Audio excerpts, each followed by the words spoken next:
Hey, welcome back to the stash.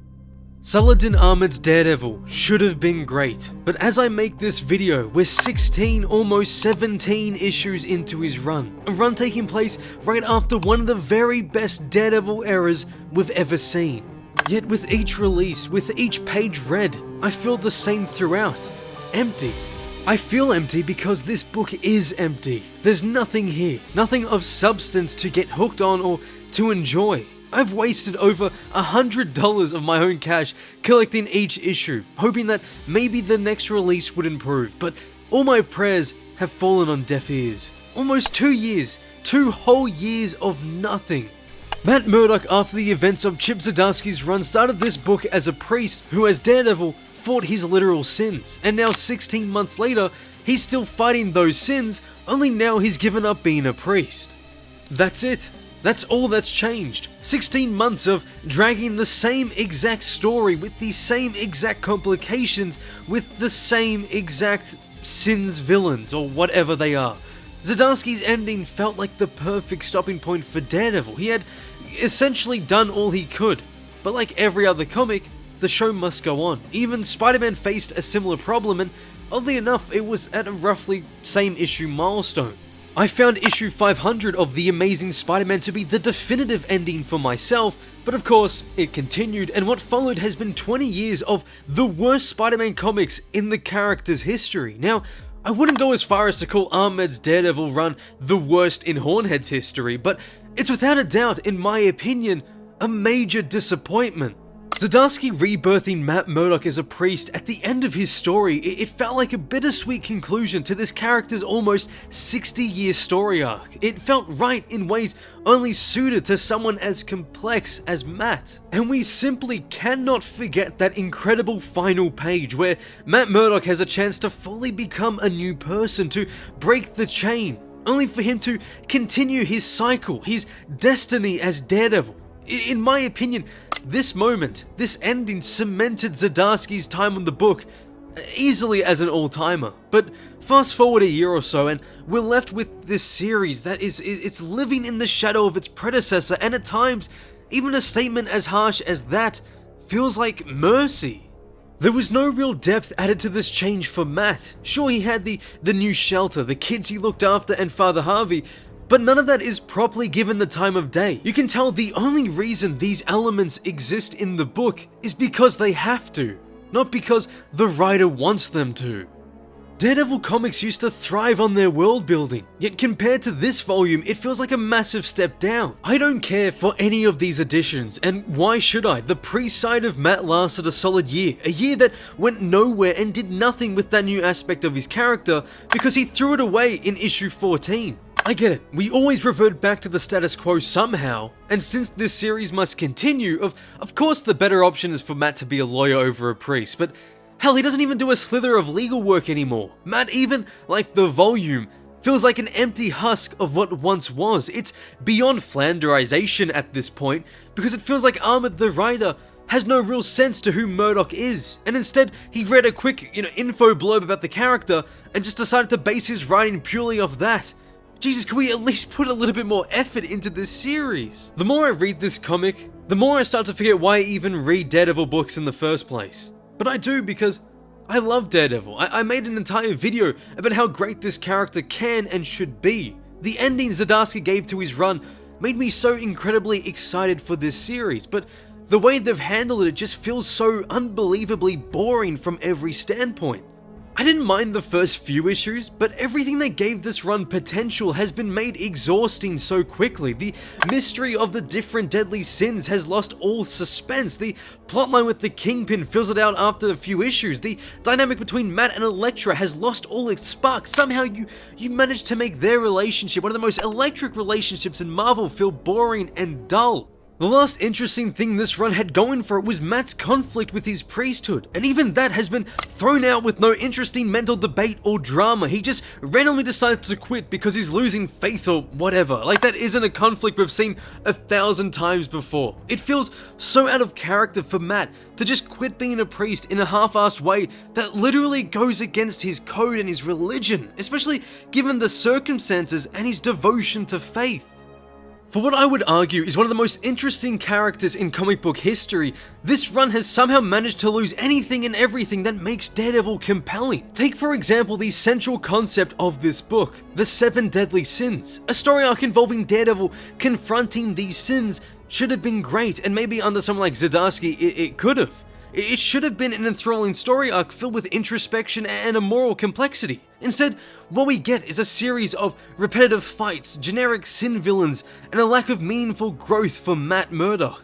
It never feels like there's weight to the sins he's battling, no personal stakes that connect them to his inner struggles. It feels like Ahmed had all the right tools and setup going into his run, but lost the plot in his execution almost immediately. Hell, every time I go to one of my favorite comic stores, me and the owner, who is a lifelong Daredevil fan, just talk for hours about how boring this volume is. In fact, he finds it so bad and uninteresting that he's considering actually dropping the book for the first time in his life, and honestly, I don't blame him. Not one bit. This book feels nothing like the previous renditions of the character in the worst way possible, and a major reason to that has got to be the butchering of Hornhead's supporting cast. In Zdarsky's run, and even Frank Miller's, Elektra was more than just a love interest or an action set piece. She was a fully fleshed out character with her own arc and motivations. In Ahmed's run, she's there, but if anything, she feels more like a cardboard cutout, just pretending to add meaning and depth to the story. The chemistry between her and Matt feels forced, as if the writer knows they're supposed to have history, but doesn't know how to quite capture it. It's frustrating because the groundwork for these characters is already there. Ahmed just doesn't seem to know how to build on it. The same could be said for the new characters introduced in this run. Father Javi, for instance, he had the potential to be an interesting contrast to Matt. A fellow man of faith grappling with his own doubts and sins could have added layers to this narrative, as well as how Matt seemingly isn't always there as a priest while Javi is, but none of that, if any at all, is explored. Instead, he feels a character more fitting for the background. It's a missed opportunity like so many others in this run. Don't even get me started with Foggy Nelson and Cole North. With North, his introduction in the Zdarsky run was brilliant. He was written with such care, which resulted in such immersing depth and perspective into the world of Matt's life and all that comes with it from someone on the force who wants to do right always in a world that might not allow him to do that. Here though, he's not even reduced to a background character, he's reduced to a cameo at best, even when the issue includes a subplot about him and Foggy. Wow, what a way to just neglect a great character that was so integral to the previous run. But then there's Foggy, who is also a cameo in this book at best. We've barely seen his best friend. I mean, now I believe he's taken over by his sin, but before that, he thinks Matt's fully gone, and we get no proper issue that focuses on that. Daredevil comics used to have such graceful balance of all the characters and their roles in the story, especially when it comes to someone like Foggy Nelson. But throughout the entirety of this run, you wouldn't even begin to suspect the rich history this title holds. Then there's the pacing, another major issue. The story drags its feet, stretching thin ideas over way too many issues. It's hard to not compare this to the Zdarsky run, considering, that was right before it, and it was a story where every issue felt purposeful, where the stakes escalated naturally, and where each twist left you eager for the next chapter. Whereas Ahmed's Daredevil feels like it's spinning its wheels, going through the motions without any real sense of urgency or direction, which leaves us with this book that's got lackluster storytelling, horrible pacing, and to make matters even worse, somehow, the comic is even boring to look at. While I'm sure Aaron Kuder is a talented artist in his own right, his style just doesn't feel like the right fit for Daredevil. The gritty noir aesthetic that defines so many great Daredevil runs is absent here. Instead, the visuals are bland and uninspired, to the point where I question how we've gone from greats such as Alex Maleev or Marco Kiketo to whatever this is. It's definitely not the worst thing my eyes have ever seen, but it lacks the atmosphere and emotional resonance that Daredevil thrives on. Even the action sequences, besides one exception, which should be a highlight, feel static and uninspired. Not to mention John Romita Jr.'s covers for this series. Oh my god, I thought his recent ASM work was bad, but with this book, I genuinely couldn't help but laugh nearly every time I went to pick up a new issue. But let's talk about the dialogue. Matt's inner monologues, a staple of the character, feel once again shallow and unimportant. There's none of the poetic introspection that made his struggles so compelling in the previous runs. Instead, we get bland, surface-level reflections that fail to capture the depth of his character. The conversations between the cast are also just lackluster, with that aspect of the book often just serving as little more than exposition dumps. But Ahmed's treatment of the 7 deadly sins, the main antagonist of this series for Matt, could have been a thematic goldmine, but instead the confrontations he has are just so anticlimactic and uninspired, devoid of the emotional stakes that should have driven this narrative forward. The sins are just there. They could have been swapped out for any generic villain group that's able to possess people, and nothing would change. Plus, it doesn't help that this is almost turned into a 2-year-long story. And the worst part of it all, it doesn't even stop there. Elektra's reduced role is particularly upsetting given how Zdarsky elevated her character in ways that hasn't been done since Frank Miller created her, and under Zdarsky's pen, she wasn't just Matt's equal, she was his superior in some respects, a character with depth, agency, and a captivating arc. Ahmed's version feels like a placeholder, present because fans would notice her absence, but not written with any meaningful intent. Their relationship has regressed, and what could have been a rich exploration of love, redemption, and mutual struggle is reduced to hollow exchanges and occasional fights. The Kingpin subplot could have been another high point. Wilson Fisk is arguably one of the best villains in comics and is Daredevil's greatest foe, and he's a character with as much complexity as Matt himself, yet Ahmed managed to squander this too. Fisk's brief appearances just felt enforced, lacking the power or menace that makes him such a compelling character. There's no sense of danger, no tension, no stakes.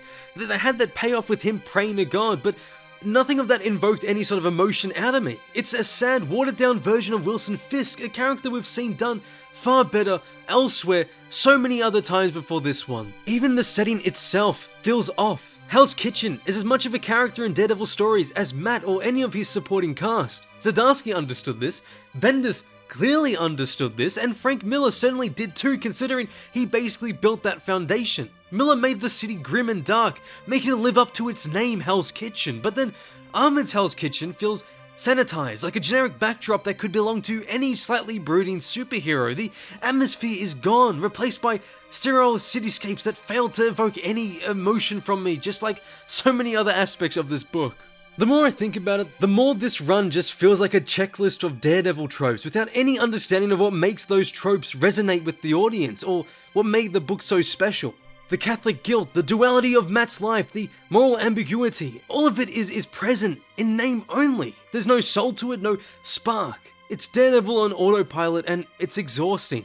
At the end of the day, as much as it sounds like I do, I don't hate the writer Saladin Ahmed. I don't even completely hate his Daredevil for the most part. I find it just more so aggressively boring. I just hate what it represents. A missed opportunity. A glaring reminder of how good this book could be. And that's what makes it all the more disappointing, because Daredevil deserves better. We, the fans, deserve better. But where do we go from here? Maybe the solution isn't another status quo shift or yet another big storyline. Maybe it's taking a step back and remember what made Daredevil such a powerful, resonant character in the first place. The struggles of a man trying to do the right thing in a world that constantly beats him down. The duality of Matt Murdock and Daredevil. The unrelenting hope that even in the darkest times, there's still light to be found. There is a chance to rebuild, to restore what makes this character so special. He's not as far gone as, say, someone like Spider-Man, but for as long as Saladin Ahmed is the writer for this comic, I doubt we'll ever be able to even reach somewhat close to the heights of what came before this story. This run is more than just underwhelming. It's a reminder of how far Daredevil has strayed from what made him so great in the first place, leaving fans like me frustrated at all the wasted potential.